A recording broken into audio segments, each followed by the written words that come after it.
सचिन पायलट की जन संघर्ष यात्रा में मुद्दा नौजवानों का है, लेकिन बुजुर्गों की जो मौजूदगी है वो हैरान करने वाली है। राजस्थान के हर इलाके से बुजुर्ग लोग भी सचिन पायलट की इस जन संघर्ष यात्रा को समर्थन देने के लिए पहुंचे हैं, जबकि सचिन पायलट कह रहे हैं कि उन्होंने जो मुद्दा उठाया है वो युवाओं से जुड़ा है, वो बेरोजगारों से जुड़ा है। बाबू जी, कहाँ से हैं आप? करौली से। तो आप तो ना तो युवा हैं और ना ही बेरोजगार होंगे। सचिन पायलट का मुद्दा युवा और बेरोजगारों का है, आप किस लिए इस तपती दोपहरी में आए हैं? भ्रष्टाचार के ऊपर है। अच्छा, हाँ, तो भ्रष्टाचार पेपर और- लीक को लेकर उन्होंने जन संघर्ष यात्रा हाँ, की। ये तो सरपंच से बात करा। सरपंच कौन है? आप सरपंच? हाँ जी जी जी, करौली से आए हम। जी, तो मुद्दा तो युवाओं का उठाया है। युवाओं का उठाया, मगर युवाओं के साथ हम आए हुए हैं और आपके बच्चे युवा हो? युवा हुआ है, हमारे बच्चे हैं, वो तैयारी कर रहे हैं, सबका बेचारे बेरोजगार है, इसलिए हम आए हैं। तो सरपंच साहब, आप तो समझदार आदमी है, बताइए लगातार सचिन पायलट मुद्दा उठाते रहे, उनकी मांग पर कोई कार्रवाई क्यों नहीं हो रही है? ये तो कार्रवाई सरकार की कमी है साहब। सरकार तो कांग्रेस की सरकार है, सचिन पायलट की कांग्रेस। नहीं नहीं, सरकार में वो अंतर है साहब, ये तो मामला दूसरा चल रहा है। नहीं थोड़ा समझाइए ना। भाई, मामला दूसरा चल रहा है, ये सीएम वाला मामला चल रहा है, कई कई बात चल रही है ऐसी। सीएम वाला हाँ। कैसे, थोड़ा सा समझा दीजिए। अरे हम लिया हो बिल्कुल। नहीं, आप एक दूसरे पर बात ट्रांसफर कर रहे हैं कि अब ये बात सरपंच साहब बताएंगे। आप बताओ सरपंच साहब। आज सरपंच साहब आप बताइए क्या चल रहा है मामला? अरे साहब, ऐसा है, हम तो सचिन पायलट के साथ है और सचिन पायलट के साथ रहेंगे, ये है।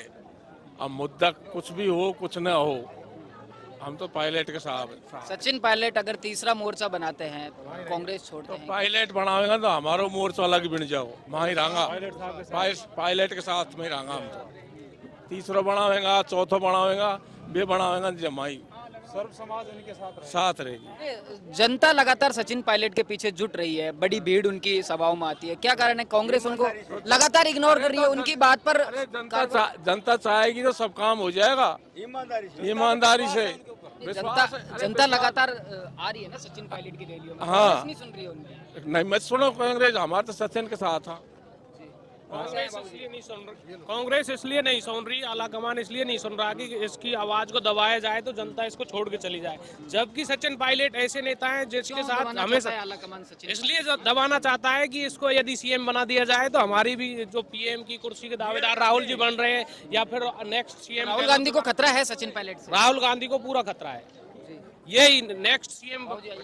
सर, राहुल जी से तो कोई फायदा नहीं है ऐसी बात से तो, परंतु ये है ना कि ज्यादा करते हुए गहलोत साहब भी तो नहीं चाहते हैं ना, ये देखता है अशोक गहलोत तो नाकारा निकम्मा कहते हैं सचिन तो वो खुद भी तो ज्यादा निकम्मा है, खुद भी ज्यादा निकम्मा है, गहलोत से उसको ज्यादा सोचे निकम्मा तो तो कोई है ही नहीं। ये बात ये लगाओ। गहलोत ही ज्यादा निकम्मा है, गहलोत ही वसुंधरा सरकार से और उस भैरव सिंह सरकार से जब से बीजेपी से मिला हुआ है, 25 साल से मिला हुआ आ रहा है। मुख्यमंत्री तो कांग्रेस पे है ना, अब कांग्रेस पर है, लेकिन वो मिलित वसुंधरा सरकार आई थी तो उसका भ्रष्टाचारी का जो मुद्दा उठाया था पायलट साहब ने, या पहले जो अपनी मैनिफेस्टो में बोला था कि जो बीजेपी सरकार ने कोई घोटाला किया है उसके खिलाफ जांच की जाएगी, तो वो जांच नहीं की जा रही।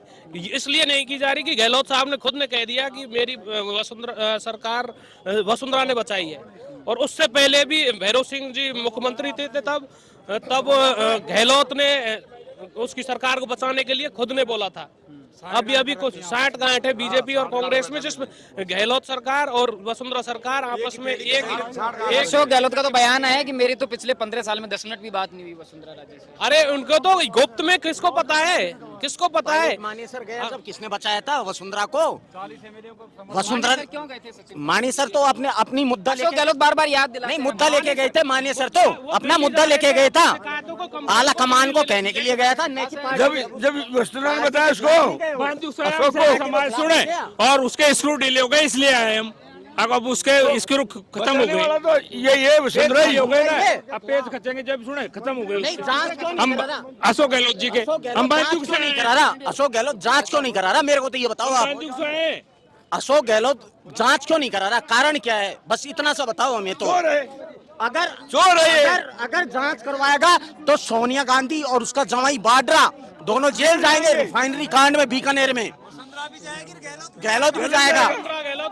सबसे बड़ा मुद्दा है, अगर पायलट को मुख्यमंत्री बना देंगे तो अशोक गहलोत और खुद मुख्यमंत्री है वो भी जेल जाएगा। रिफाइनरी जो इन्होंने बाड़मेर में जो जमीन अलॉटमेंट की है उसमें, इसलिए उसको अशोक गहलोत का साथ दे रहे हैं। सोनिया गांधी, राहुल गांधी, वसुंधरा और वसुंधरा राजे इससे मिली हुई है।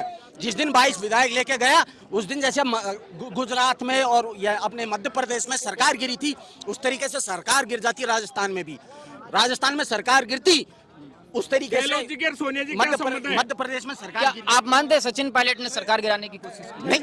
नहीं, वो तो अपना मुद्दा लेके गया था। वो तो क्या था उनका मुद्दा? क्या था? उनका मुद्दा था करप्शन के खिलाफ, करप्शन के खिलाफ था, उनका नहीं था।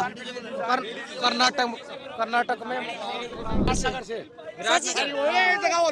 जहाँ से इंदिराज गुर्जर विधायक है, वहाँ से आए हैं। क्या मुद्दा है सचिन पायलट का? सचिन पायलट को सीएम बनाना चाहते हैं। नहीं, पर वो तो भ्रष्टाचार के मुद्दे पर लड़ रहे हैं। आप मुख्यमंत्री की बात कर रही हैं। मुख्यमंत्री बनाने आई हो या भ्रष्टाचार के मुद्दे पर उनको समर्थन बनाना है? बोलिए बोलिए।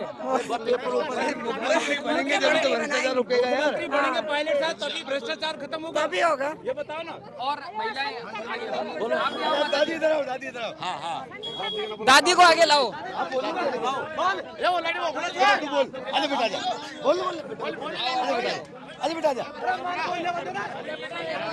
टीवी जो पहले चलता था उससे उब गई है। ये 98 का मॉडल है गहलोत सरकार। तो अब जनता चाहती है 2023 में सचिन पायलट जी की सरकार चलती है, बिल्कुल न्यू एलसीडी जो एलईडी चलती है ना उसकी जैसे इस गवर्नमेंट चाहती है। जो बोलो एक बुजुर्ग माता जी हैं। माता जी कहाँ से आई हैं? बैराट तहसील से। है जी? बैराट से। बैराट से। हाँ, सोटेना गाँव। क्या कर रहे हैं? सचिन पायलट ने क्या कहा है आपने सुना होगा? सचिन पायलट ने सचिन पायलट को, सचिन पायलट सीएम का चेहरा देखना चाहते हैं। सचिन पायलट को सुना आपने अभी मंच पे क्या क्या कहा उन्होंने? भाषण में क्या क्या बोला सचिन पायलट ने? सचिन पायलट जीता है। नहीं, वो जीते हुए हैं, टोंक से जीते हुए हैं। कब से जानती हैं आप सचिन पायलट को? कभी मिलना जुलना हुआ है? मिल लंगा आपने उनके पिता को भी देखा होगा, राजेश पायलट को। हाँ, देखा था। तो सचिन पायलट चाहूँ तुम्हें, सचिन पायलट चाहूँ तुम्हें, सचिन पायलट चाहूँ तुम्हें। मुख्यमंत्री हमें 5 दिन से लगातार यात्रा में साथ हैं और पायलट साहब से बीच बीच में बातें भी हुई है। उस पेपर लीक हुआ था उसका शिकार मैं खुद भी हुआ हूँ। पायलट साहब से बात की थी। पायलट साहब ने यही कहा कि आप युवाओं के लिए लड़ रहा हूँ मैं और कोई मतलब वो नहीं है। हाँ, किसी गहलोत साहब से विरोध नहीं है, बस उनकी नीतियों से विरोध है। और जो 3 मांग रखी है 15 दिन में अगर ये कर लेते हैं। हाँ जी, सरपंच साहब कहाँ से हैं? करौली से है सर। तो क्या साफा आफा लगा के मतलब साफा आप युवा हैं या बेरोजगार है? युवा और बेरोजगारों का मुद्दा उठाया नहीं, युवा भी मान सकते हो, बेरोजगार नहीं माने, युवा हैं, ऐसी कोई बात नहीं है। और पब्लिक के मैं अजमेर से साथ हूँ, यहाँ से नहीं अजमेर से साथ हूँ। और जो साहब ने जो मुद्दा उठाया है वो जायज़ मांग है, जैसे बेरोजगारी है और भ्रष्टाचार के खिलाफ मेन साहब का मुद्दा है। मुख्यमंत्री चाहिए, मेन मुद्दा भ्रष्टाचार के खिलाफ है। और जब साहब अगर भ्रष्टाचार के खिलाफ लड़ेंगे तो सीएम तो ऑटोमेटिक ही बनेंगे। सीएम तो हम बनाएंगे, पब्लिक बनाएगी, पब्लिक उसके साथ है। आपने देखा पिछली बार भी पब्लिक साथ थी, पिछली बार पब्लिक साथ थी, वो पीसीसी चीफ थे, उन्होंने पूरा कैंपेन डील किया। नहीं, उनकी मेहनत से ही कांग्रेस में आला कमान डिसाइड करता है मुख्यमंत्री को। आला कमान कोई डिवाइड नहीं करता है। जो पब्लिक चाहेगी ना वो होगा। अब पब्लिक जो चाहेगी वो ही होगा। एक बार देख लिया, कोई नहीं, ठीक है, बार बार नहीं देखेंगे। अभी क्या कहा साहब ने, ईंट से ईंट बजा देंगे भाई। जब पब्लिक साहब, हम पब्लिक के साहब के साथ हैं तो आला कमान और सीएम क्या कर लेगा? जो हम चाहे, जो पब्लिक चाहेगी ना। 15 दिन है ना, 15 दिन, ये 15 दिन पूरा जनसंख्या का वो कर देंगे कि कौन सरकार रहेगी, कि सचिन पायलट बैठेंगे या मुख्यमंत्री गहलोत साहब बैठेंगे। उनका जादूगरी नीचे दब जाएगी, नीचे जूता में इसके नीचे। तो आपने हाँ जी, पत्रकार जी नमस्कार। मुझे इस सरकार से इतनी अपेक्षा नहीं थी। पायलट साहब ने बहुत मेहनत करी थी, 5 साल मेहनत करने के बाद में सरकार को लेके आए। और आज जो युवा बच्चे जो बेरोजगार, जो मतलब एग्जाम देने के बाद में पास नहीं हो रहे, उनके लिए क्या बीत रही है। जो बच्चे के माँ बाप उनको खून पसीना से मेहनत करके पैसा भेजते हैं, जो उनकी नौकरी नहीं लग पा रही, उन बच्चों से बहुत बड़ा घात किया है सरकार ने। और आने वाले भविष्य में ये सरकार, हमें यही सोच रहे हैं कि आगे अगर पायलट साहब सीएम बनता है तो युवा बच्चे किसान सबके लिए फायदा होगा। और हम तो आप लोगों पत्रकार जी ये कहते हैं कि ये हमारी जितनी भी है आवाज को आगे से आगे बढ़ाकर पायलट साहब की हाथों को मजबूत करने के लिए हम तो खड़े हुए हैं, आज भी रहेंगे। तो आपने देखा सचिन पायलट के कुछ अग्रेसिव फॉलोअर्स थे, जिनमें महिलाएं थी, बुजुर्ग थे, युवा थे, उन सभी का एक ही बात है कि वो सचिन पायलट के साथ पूरी तरह से लामबंद हैं। बहुत से लोगों की भावनाएं हैं कि सचिन पायलट राजस्थान के मुख्यमंत्री बने। वीडियो जर्नलिस्ट मालचंद गोस्वामी के साथ थिंक 360 के लिए लोकल जयपुर।